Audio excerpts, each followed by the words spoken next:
다 같이 묵도아침으로 수예배를 함께 드리겠습니다.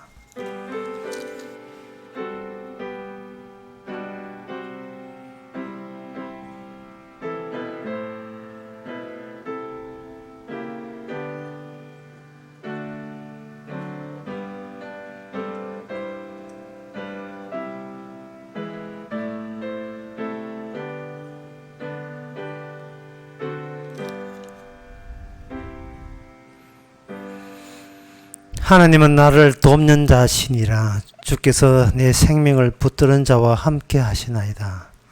주께서 내 원수에게 악으로 갚으시리니 주의 성실하심으로 저희를 멸하소서. 하나님 아버지, 주님의 성실하심으로 악의를 면하시고 주님의 성실함으로 자기 백성을 성실히 구원하시는 주님, 이 시간도 하나님이 저희를 붙들고 있음을, 꽉 잡고 있음을 저희들이 느끼는 시간 되게 하옵소서. 예수님 이름으로 기도합나이다. 아멘. 찬송가 516장 합시다.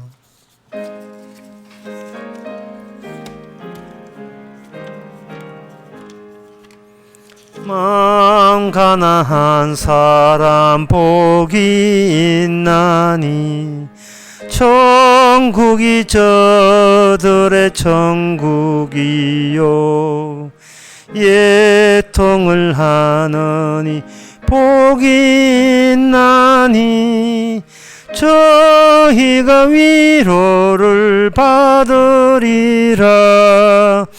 온유한 사람은 복이 있나니 그 땅이 기업이 될 것이요 의사모하느니 복이 있나니 저희가 배부를 것이미로다. 긍휼히 여기면 복이 있나니 긍휼히 여김을 받으리라. 마음 청결한 사람 복이 있나니 저희가 하나님 볼 것이라. 화평케 하느니 복이 있나니 저희가 하나님 아들이요 핍박을 받느니 복이 있나니 천국이 저들의 것임이라. 주위의 욕보면 복이 있나니 하늘의 큰 상을 받으리라.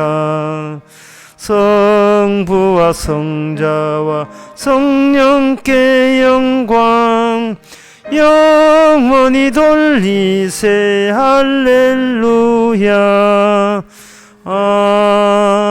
아멘.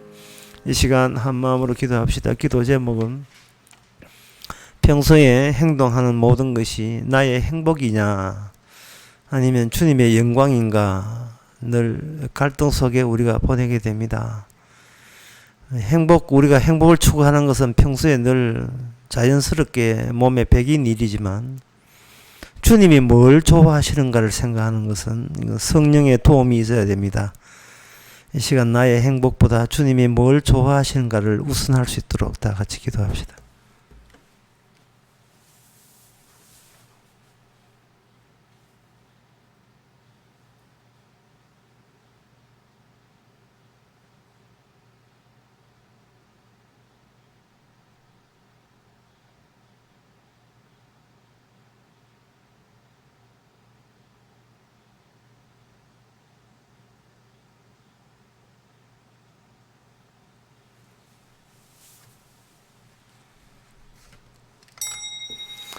하나님 아버지, 지옥 같은 세상에서 저희들은 늘 시험에 들 수밖에 없습니다. 주님이 뭘로 좋아하시느냐를 생각해야 되는지 마땅한데 저희들은 우리 자신이 행복하지 않을까 너 조바심을 내며 살아가고 있습니다.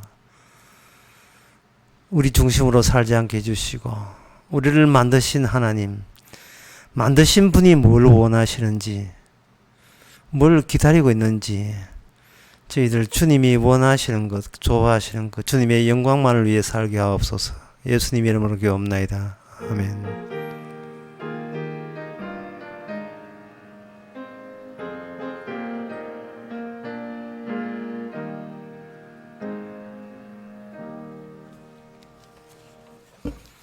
하나님의 말씀 봅시다. 하나님의 말씀은 호세아 1장 8절에서 9절까지입니다. 11절까지 보겠습니다. 구약성경 1257페이지. 고멜이 로우하마를 젖댄 후에 또 잉태하여 아들을 낳음에 여호와께서 이르시되 이름을 로암미라 하라. 너희는 내 백성이 아니요 나는 너희 하나님이 되지 아니할 것임이라. 그러나 이스라엘 자손의 수가 바닷가의 모래같이 되어서 청량할 수도 없고 셀 수도 없을 것이며 전에 저희에게 이르기를 너희는 내 백성이 아니라 한 그곳에서 저희에게 이르기를 너희는 사신 하나님의 자녀라 할 것이라. 이에 유다 자손과 이스라엘 자손이 함께 모여 한 두목을 세우고 그 땅에서부터 올라오리니 이스라엘의 날이 클 것이미로다. 아멘.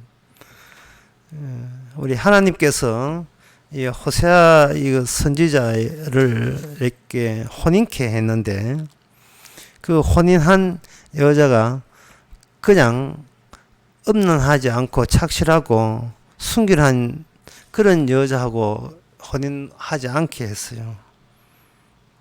오히려 음란한 여인과 혼인을 함께 했습니다. 그 음란한 여인은 호세아를 버리고 자기가 원하는 남자와 바람을 피우게 되는 그런 여자입니다. 그런데 여기서 그런 여자가 욕망을 냈다는 게 문제가 아니고 선지자를 버렸다는 게 문제예요. 나중에 선지자를 자기 남편 직업이 선지자인데 선지자를 버렸다는 겁니다. 선지자를 버린다는 것은 하나님의 계시를 외면한다는 거예요. 하나님의 계시를 외면한다는 것은 나는 하나님의 현실을 어떻게 이끄는지에 대해서 나는 별로 관심 갖기 싫다는 그런 이야기입니다. 내 행복만 추구하면 되지 하나님이 세상을 어떻게 운영하고 어떻게 마감하고 하는 거기에 대해서는 나는 신경 쓰기 싫다. 그런 쪽으로 살아가는 사람. 그 사람이 바로 음란한 여자예요. 그렇다면 이 호세아의 부인의 입장이 음란한 여자라면 그 기준으로서 모든 그 당시 북이스라엘, 여기 이스라엘에 하는데 북이스라엘 그걸 대표로서 이스라엘이라고 1장 4절에 나와 있어요. 그 북쪽 이스라엘 모든 사람들 그 형편이 이 음란한 여인과 동일한 겁니다. 하나님에 대해서 관심이 없어요. 오늘날 현대를 두고 그대로 이야기한다 해도 틀릴 말이 아닙니다. 하나님께 관심이 없으니까 하나님이 일을 어떻게 하는 것도 관심이 없지요.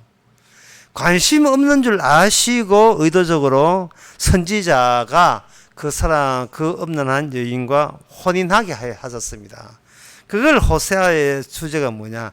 그게 바로 사랑이라는 거예요. 참, 보통 이 인간 세계에서 사랑이라는 것은 서로가 둘 다 서로를 향하여 애정을 갖고 관심을 갖고 있을 때 사랑이라 하는 거잖아요. 그런데 성경에서는 어떻게 이야기하냐? 하나님의 사랑이라 하는 것은 인간 쪽에서는 하나님을 사랑할 마음이 추호도 없고 하나님이 일방적으로 하나님의 관심도 없고 하나님에 대해서 신경도 쓰지 않는 그 사람에 대해서 하나님이 그들에게 일방적으로 사랑해 줄 때 비로소 사랑의 가치가 돋보인다는 겁니다. 그 요한 그 1서 4장에도 그런 이야기인데 너희가 나를 사랑한 것이 아니요 내가 너를 사랑했다는 그러한 결과를 나타나게 되면 그게 온전한 사랑이라는 겁니다. 너희가 먼저 나를 사랑한 것이 아니고 내가 먼저 사랑했다. 사랑의 주도권이 너희에게 있는 것이 아니고 하나님께 있는 거예요. 만약에 우리가 하나님을 사랑해서 하나님 우리를 사랑하게 된다면 주도권은 누구한테 있느냐? 우리 인간한테 있습니다. 인간한테 있어버리면 인간은 자기의 결심과 자기의 각오를 잠시나마는 유지할 수 있지만 환경 바뀌고 상황 바뀌고 나이 들고 치매 걸리면 인간은 자기 본색으로 돌아와요. 다시 말해서 나는 그 누구도 한때는 사랑했지만 지금은 나만 사랑해. 네, 그렇게 되는 겁니다. 그걸 5자로 이야기해서 뭐냐? 데이터 폭력이라고 이야기하는 거예요. 야, 한때 사랑했던 자에게 주먹질 날리는 거. 여자는 남자에게 양미고 죽이는 거. 이런 게 뭐냐 하면은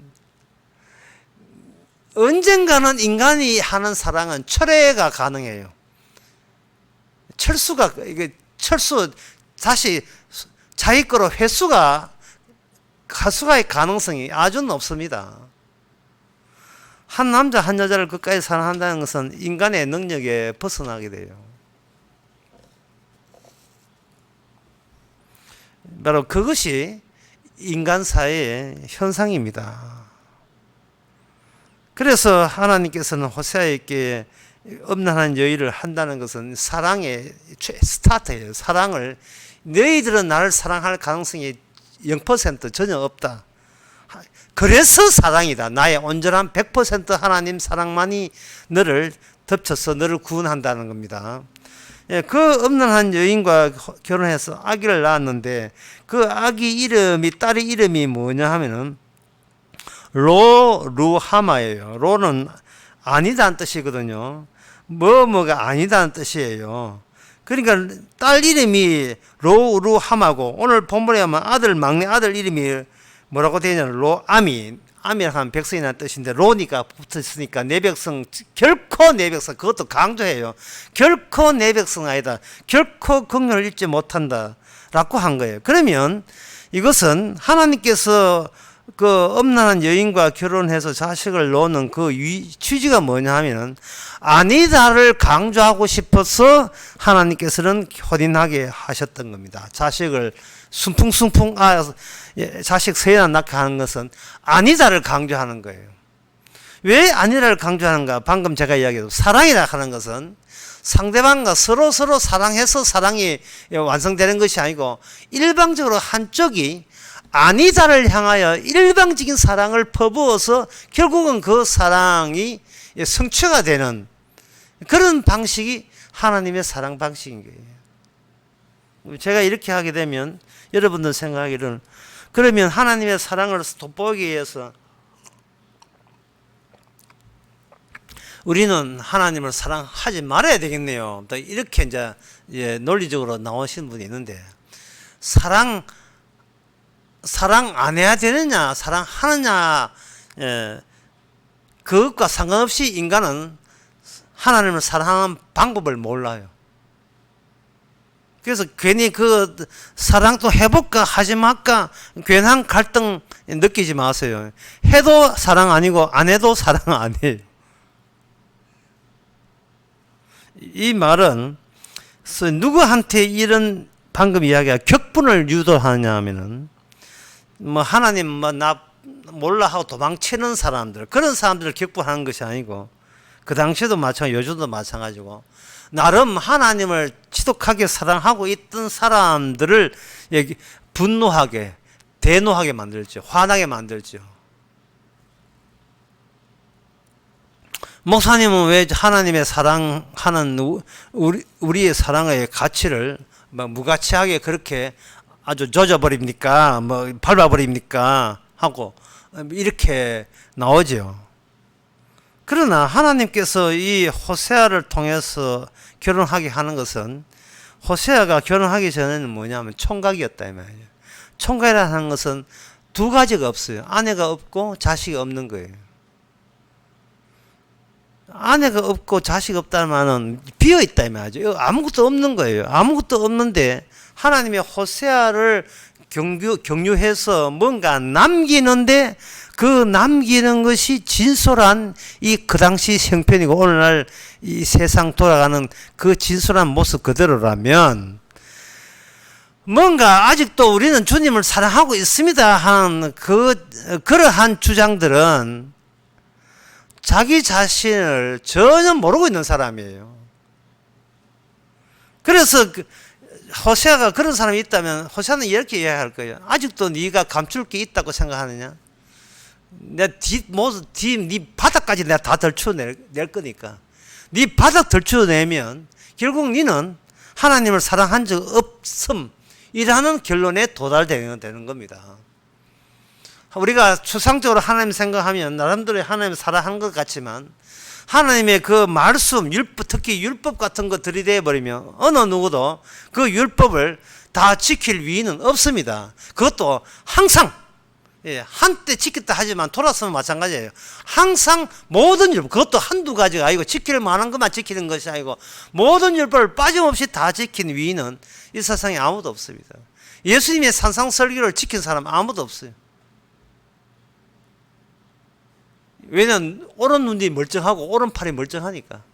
이 범죄하면 이걸 빼라 했는데 안 빼고 바뀌었다는 것은 둘 중에 한 개예요. 뭐냐 하면 진짜 죄 진 적이 없는지, 오른 눈으로 죄 진 적이 없는지, 또 하나는 죄 져놓고 안 졌다고 감추는 우기고 있는지, 그런 아직도 자기한테 어떤 가능성 같은 그런 게 있다면 하나님께서는 그런 것을 다 무효도시죠. 왜냐하면 아니다를 강조하는데 니는 그 아니다에 먼저 거기에 놓여 있다는 거야. 그 아니다에 내 백성 아니면 긍휼 네 식대로 네 하는 태도 보니까 긍휼 입 절대로 줘서는 안 된다. 야에 너희들이 모두 거기 포함되어 있는 겁니다. 따라서 주님의 계시가 올 때 우리가 각오해야 될 것은 나 건전함이 안 다치고 내가 심적으로 가치적으로 내가 안 다치고 하나님 믿을 생각은 아예 하지 마세요.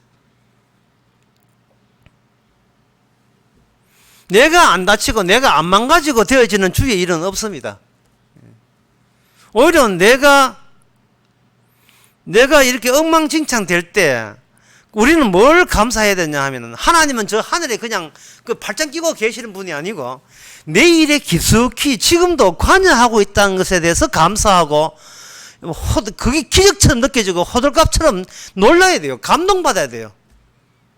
하나님은 저 하늘에 계시다가 아닙니다. 지금 일일이 세미한 내 인생에 다 관여하셔서 내 발걸음을 세시고 머리카락 헤아리면서 모든 것에 대해서 하나님께서 장악하고 이끄시는 것. 실생활 속에서 하나님을 느껴야 돼요. 그럼 어떻게 느끼는가? 바로 아니다를 강조하는 게. 너는 아니야. 너는 내 백성 아니야. 너는 긍휼을 받지 못해.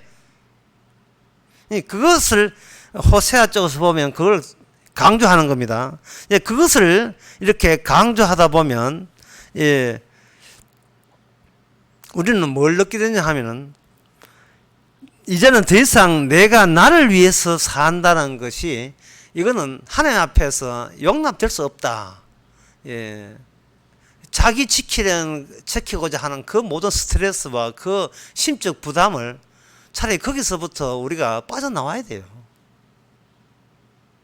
로암이라 하는 것은 내 백성 아니라는 뜻이거든요. 이걸 더 극단적으로 말해서 내 백성 없다는 말과 같은 말이에요. 아니다. 강조했으니까. 지금 누구 보고 이야기하냐 하면 그것이 바로 하나님 백성이라고 우기는 이스라엘 보고 이야기하거든요. 이스라엘 선지자가 이스라엘 자기 백성 보고 하는, 자기 백성 얼굴을 두고 하는 말이, 얼굴 딱 보고 하는 말이 내 백성 아니다고 이야기한다는 말은 내 백성 아닌 자가 너희 속에 새롭게 들어왔다는 말은 전체가 내 백성 아닌 거예요.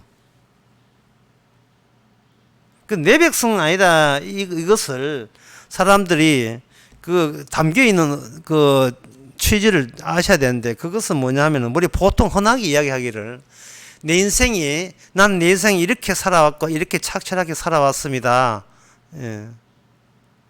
뭐 그런 식으로 이제 자기 자랑을 하는데, 그 프랑크 시나트라라고 젊은 분들은 모르지만 옛날 분 있어요. 1960년도에 가수인데 그 가수가 노래가 전 세계적으로 유명한 노래가 있어요. 마이웨이라는 게 있어요.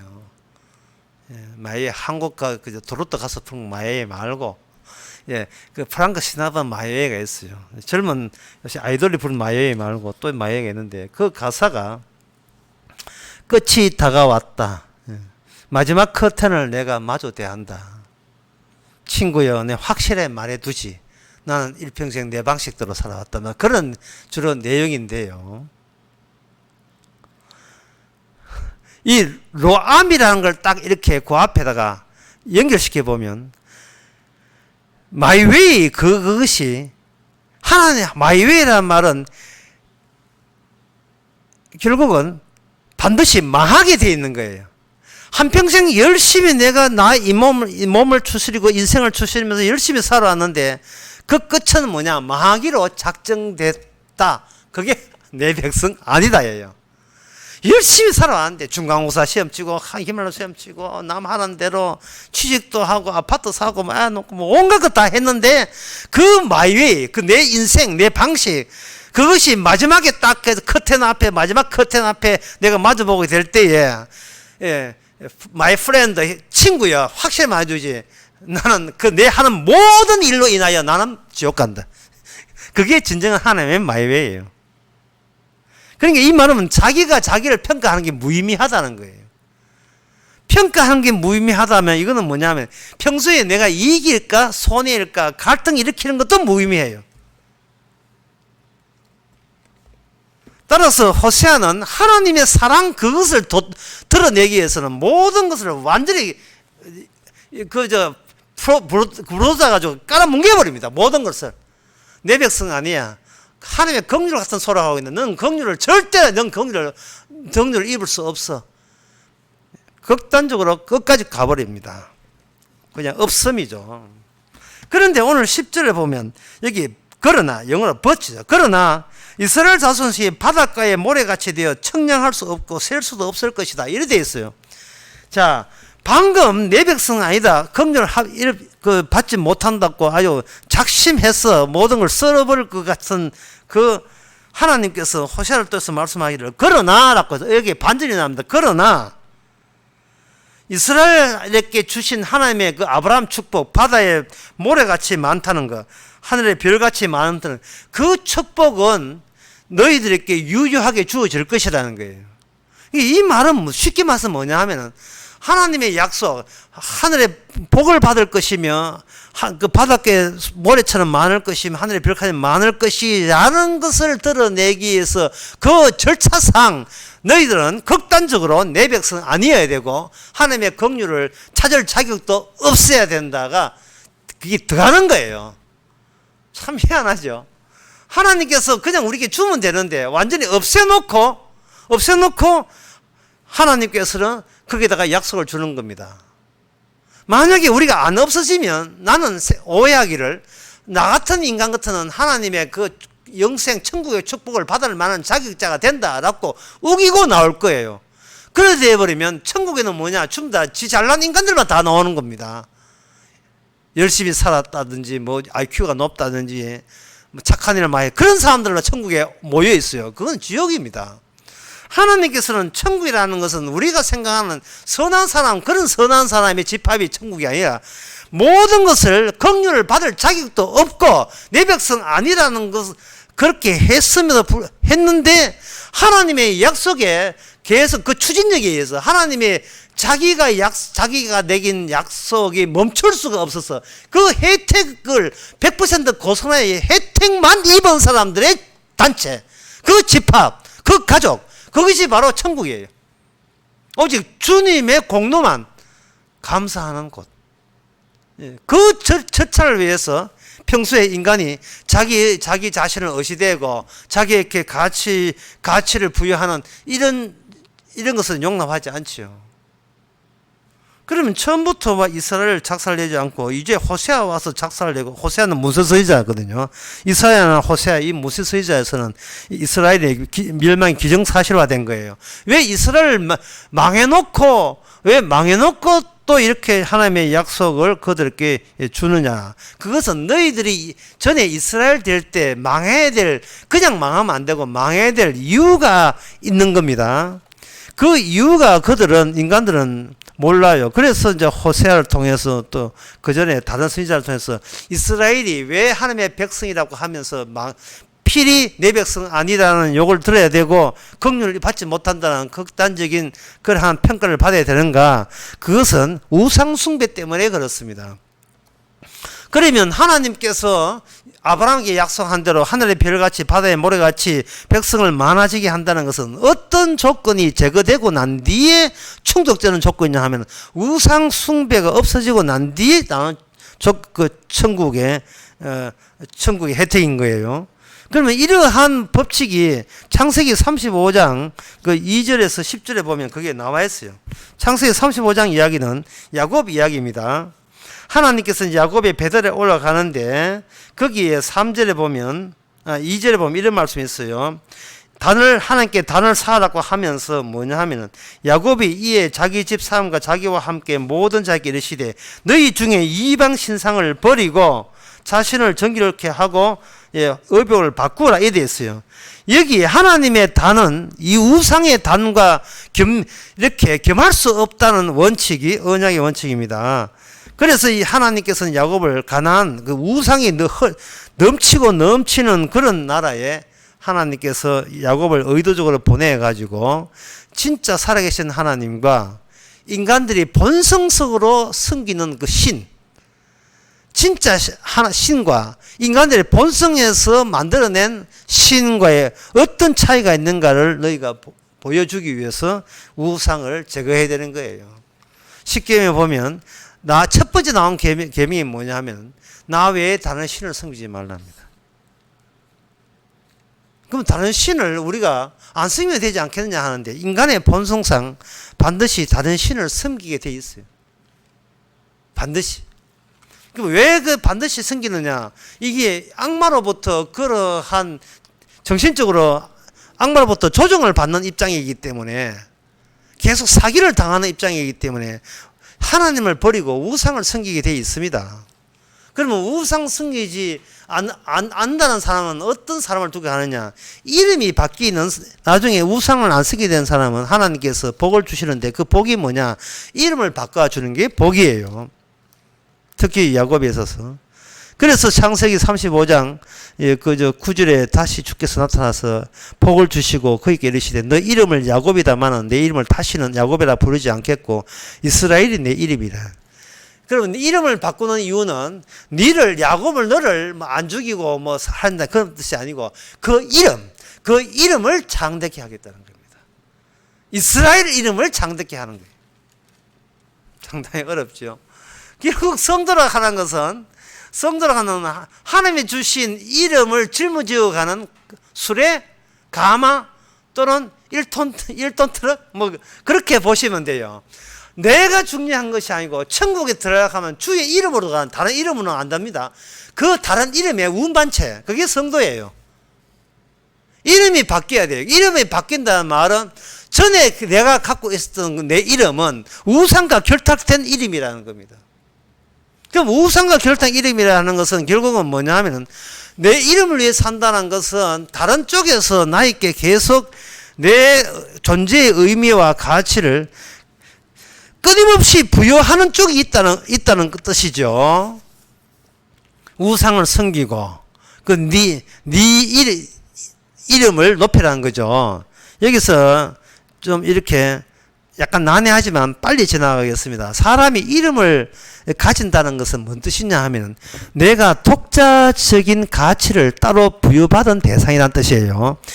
내 이름과 저쪽의 이름이 다르다는 말은 너는 너고 나는 난데 둘 중에 누가 중요하냐? 내가 절대적으로 중요하다. 왜? 내 이름은 이 세상에 단 하나밖에 없는 이름이기 때문에. 그게 이름이에요.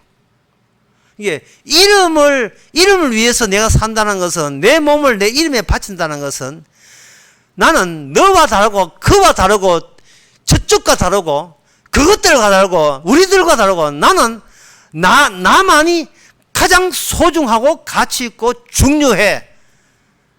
라는 식으로 우리는 계속 그 보이지 않는 어떤 힘으로부터 그런 식으로 부추김을 받는 거예요.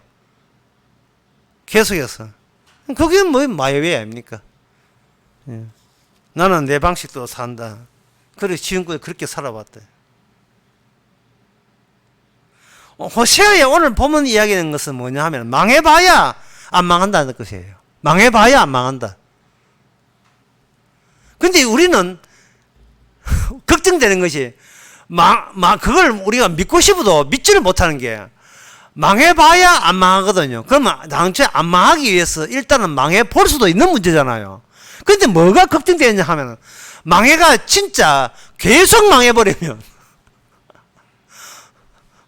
그럼 나는 그건 손해잖아 라는 자기 나름대로의 통박 계산을 하고 있는 거예요. 그러니까 인간은 아무리 네가 안 망하려면 한번 망해봤나 아무리 주님 쪽으로 설득을 해도 인간은 그것을 받아들일 수가 없어요. 인간 능력으로서는. 그래서 주님께서는 아예 내 백성 없는 걸 쳐버린 거예요. 해도 소용없는데 아예 없애버리고 일방적으로 주님께서 그들에게 사랑해가지고 100% 주님의 사랑만으로 구원받도록 그렇게 조치하는 거예요. 안 망하려고 해도 망할 수밖에 없게 하시는 겁니다.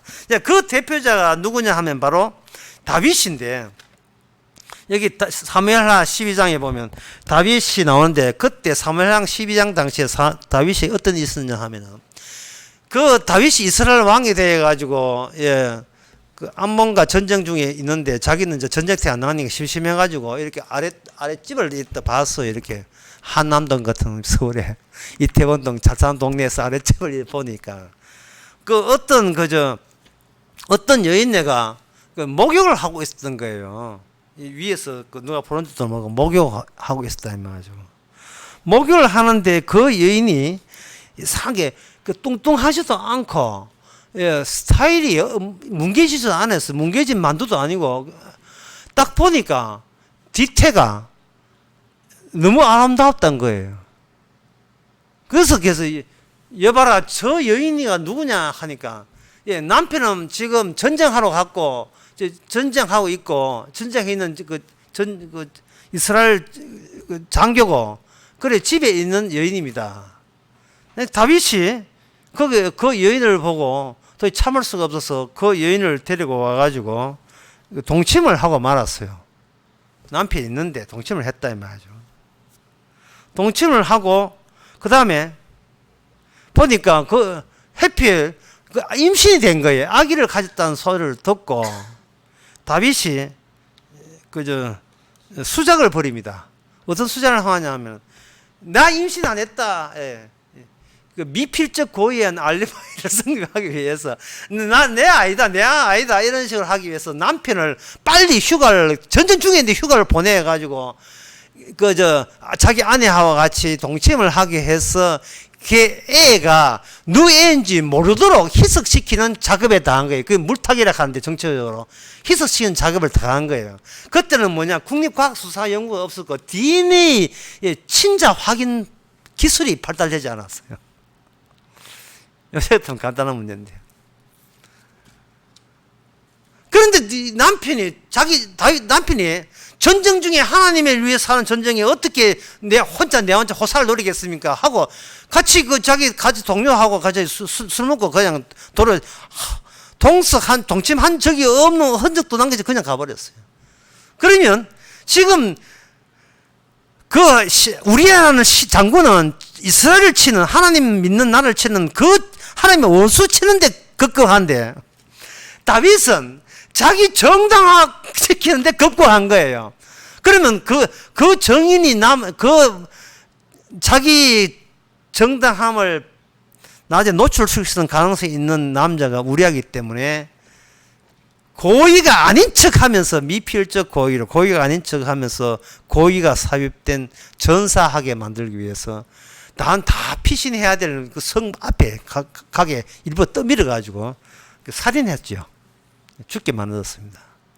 그리고 아무도 요압하고 자기만 하니까 다른 사람은 완전 범죄라고 생각했는데 하나님께서 나단 선지자를 보내가지고 찾아와가지고 당신이 하나님의 종을 죽였습니다. 이렇게 했을 때, 그리고 난 뒤에 뭐냐면 당신이 그 12절에 보면 다윗이 제가 죄를 범했습니다 할 때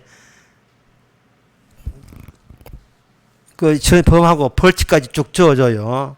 그리고 난 뒤에 그 사무엘하 12장 13절에 보면 다윗이 나단에게 이르되 내가 여호와께 죄를 범하였노라 하매 나단이 다윗에게 대답하되 여호와께서 당신의 죄를 사하였으니 당신은 죽지 아니하니라. 이로 인하여 여호와의 원수로 크게 회방거리가 없게 해서 당신의 낳은 아들이 정녕 죽으리라 되어 있어요. 하나님께서 더 잔인한 벌을 내린 거예요. 차라리 다윗이 죽어버리면 괜찮은데 다윗을 안 죽여요. 살려주고 누구를 죽이느냐 하면은 다윗의 아들을 죽여요. 임시에서 태어난 그 아들을 죽여버립니다. 이거는 자식을 가진 사람, 자식을 안 가진 사람은 인간이 자식이 없으니까 대밖에 모르지만 자식을 가진 사람 같으면요, 차라리 나를 죽이세요. 그런 느낌 들어요. 하나님께서 왜 자식을 죽이고 다윗을 죽이지 않냐 하면은 자식 죽는 걸 통해서 자기가 죄인인 걸 깨닫는 거예요. 죄인인 걸. 근데 죄라고 하면서 이미 고백했잖아요. 아니에요. 죄인은 고통과 겸해서 느껴야 돼요. 고통과 겸해서. 뭐 아픈 거 말고, 육체적 아픈 걸 말고, 육체적 아픔보다 그냥 참으면 되지만 더 아픈 것이 뭐냐? 자기가 가장 귀하게 여기는 것.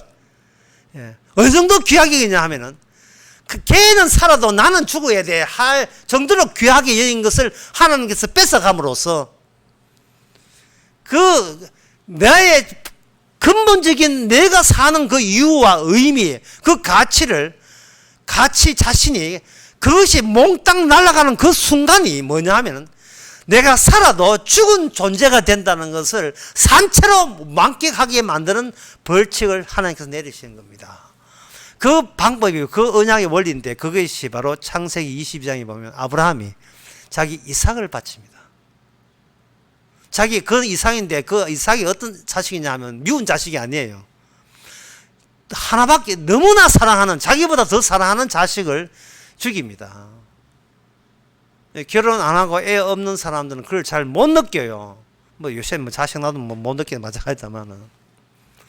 제가 오늘 아침에 산책을 하는데 어떤 한 40대 중반 되는 여자가 오는데 한쪽 판에 있는데 한쪽 판이 이만 끊어졌어요. 그 순간 뭘 느꼈냐 하면은 저 사람이 내 딸이라면 뭐 본인이 뭐 팔 없으면 없는 대로 이것도 팔자다 해가지고 그냥 뭐 편리한 대로 나머지 해가지고 살면 되는데 본인 말고 너무나 그 딸을 사랑하는 그 부모 입장에서 보게 되면 차라리 내 팔을 자르지. 하나님은 차라리 내 팔을 자르지. 이 늙어 빠진 내 팔을 자르지. 그 아직도 40대밖에 안 된 저 여자의 팔을, 내 딸을 저렇게 팔아가 평신 팔 없이 살도록 그걸 어떻게 보러 내 마음이 얼마나 괴롭겠어요. 그걸 보는 순간, 야, 참, 저 팔 없는 여인, 한쪽 팔이 이만큼 없어요. 팔 없는 여인이 그 본인은 이제 견디죠. 자기 인생이 그러지만 그 부모가 얼마나 가슴 속에 그 자식 볼 때마다 내가 지은 죄가 많아서 네가 벌을 받는구나 하고 얼마나 가슴 치겠습니까? 터치고 오는데. 그리고 이게 팔이 없으면 이렇게 뭘 다른 사람 보기만 하는데 보조적 팔을 하든지 해야 되는데 계속 팔이 없으면서도 산책하면서 이렇게 오더라 말이죠. 가까이 보면 팔이 없는 게 아니에요. 뭘 하나 꽃을 꺾어가 뒤리 니네 왼쪽 팔로 네가 삼쪽에 있으니까 내가 보기엔 팔 없는 것은 보였다며.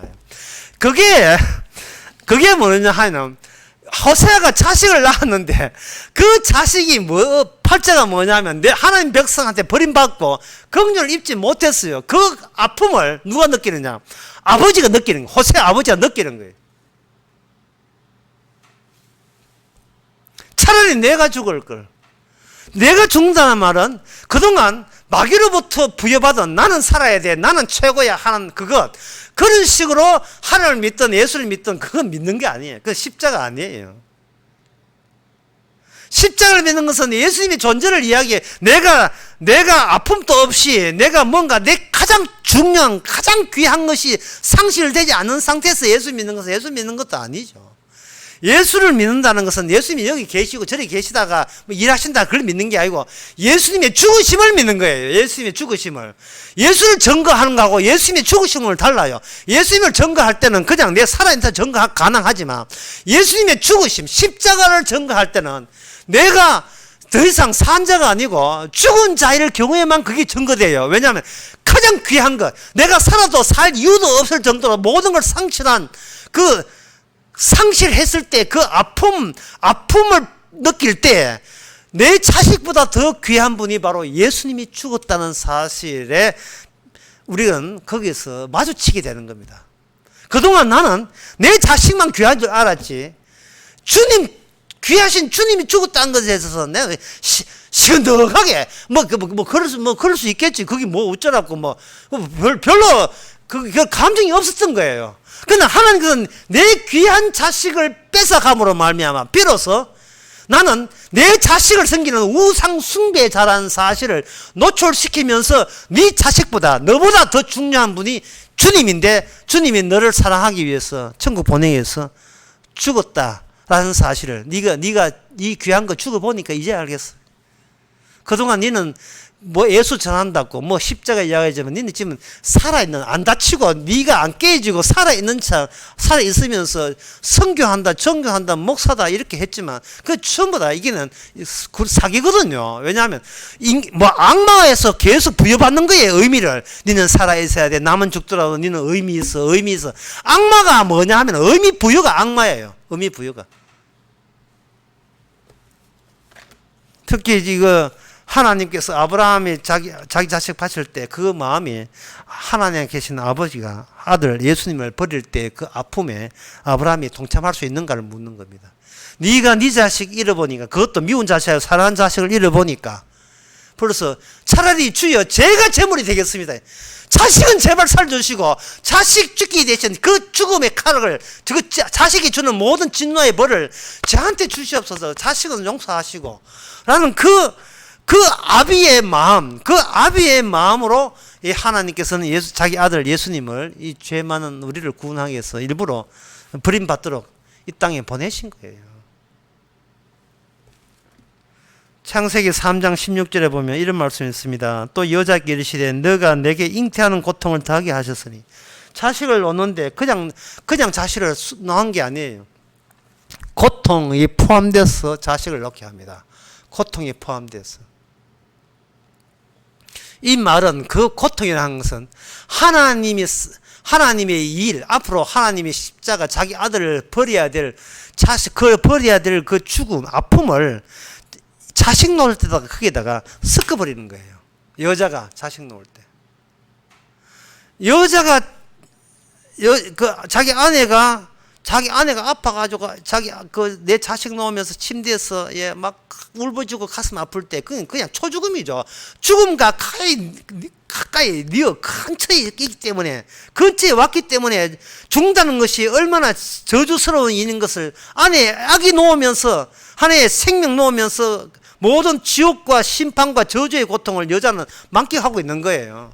하나의 생명을 위해서 망가져야 된다면 여자가 망가지지 않으면 생명이 없다는 것을 그걸 교훈을 쓰면 그거 하고 있을 때 아버지는 어디 가십니까? 친구하고 놀러 물론 요새 아빠는 그렇겠지만 침대에 남편 아들 아들 놓다가 치는 아이고 지워버려 걔가 또 새벽 2시 반에 잠이나 자러 가려다가 하고 그러겠죠. 왜냐하면 이거는 어떻게 고통을 나누라 해도 이게 말로 될 문제가 아니고 내 몸 알잖아요. 애 노는 몸이 아버지가 놓습니까? 안 놓지요. 아파도 내 아픕니까? 안 아프다 이 말이죠. 저는 그냥 옆에 가죠. 참아야 된다. 꼭 참아라. 손쥐고 내가 기도해 줄게. 기도하는 몸은 내가 그럼 역할 바꾸자. 내가 기도할게. 네가 안 알아. 예수님의 죽으심은 실제예요. 실제. 우리가 예수님의 죽으심을 상상해서 얼마나 아프겠는가. 아프겠는가. 네가 아파봐야 아픔을 알아. 네가. 그러면 육체적 아픔은 견디지. 육체적 아픔은 아픔도 아니에요. 가장 내가 소중한 것을 상실할 때 그 아픔이에요. 난 이거 상실했으니까 나 안 살래. 그게 바로 우리가 진작 죽어야 될 그 죽음을 체험한 거예요. 우리는 로암이에요. 대상도 아니에요. 거길 일 필요도 없어요. 진작 죽어야 될 인간이에요.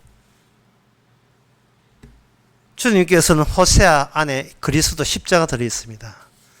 호세아가 자기가 남자인데, 어떤 남자가 음란한 여자, 자기 버리고 다 남자한테 도망가는 그런 여자를 뻔히 알면서도 어떻게 혼인하겠어요? 자기도 남자인데요. 그 남자가 여자 구할 때는 딱 세 가지 조건이에요.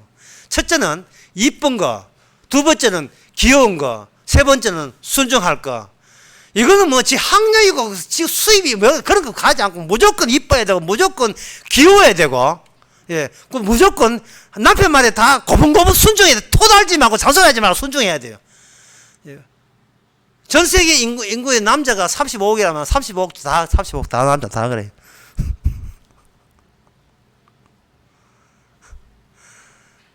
그런데 호세아는 그 아니다를 몸소 체험하기 위해서, 아니다를 하기 위해서. 그러니까 아니지. 그러니까 니는 이 십자가 고통을 네가 따로 노는 거야. 주께서는 선지자를 그 가정을 망하게 함으로써 망해야 비로소 보이는 그것, 바로 그 고통 중에 모든 걸 상실할 죽음 속에서 진짜 같이 죽었던 예수님의 십자가의 그것이 이게 실제 상황이지, 이건 하나의 이론이고 종교 교리가 아니라 사실을 호세아를 통해서 자기는 다 이렇게 호세아는 느끼게 되는 겁니다. 정말 이게 호세아의 그 아픔이죠. 이제 말씀을 맺고자 합니다. 결국은 그렇게 해서 여기에 이스라엘 21절 끝에 보면 이스라엘은 누구냐 하면 바로 호세아의 맏아들이에요. 이스라엘이 새로운 사랑이라는 100% 주님의 공로 사랑만 담고 그 주님의 사랑을 확장시키기 위해서 이스라엘도 덩달아 확장되는 그런 혜택을 예언해서 보여줬어요. 따라서 이 껍데기 같은 내가 키가 얼마냐, 인물이 잘하냐, 공부를 얼마나 해, 그게 중요한 것이야. 내 안에 100% 주님의 십자가의 아픔과 십바의 생명과 주께서 용서했다는 그 긍휼만 담겨 있다면 사나 죽으나 우리는 천국 백성입니다. 기도하겠습니다. 하나님 아버지, 그동안 복음 전한다 하면서도 실속은 내 잘남을 따로 챙겼던 저희들의 이중적인 그것, 주여, 첫 번째 다윗 죽고 두 번째 다윗이 구원받은 것처럼 망해야 비로소 사는 이 원리를 우리는 남들에게 마음껏 자랑할 수 있는 저희들 되게 하옵소서. 예수님 이름으로 기도합니다. 아멘. 찬송가 495장 합시다.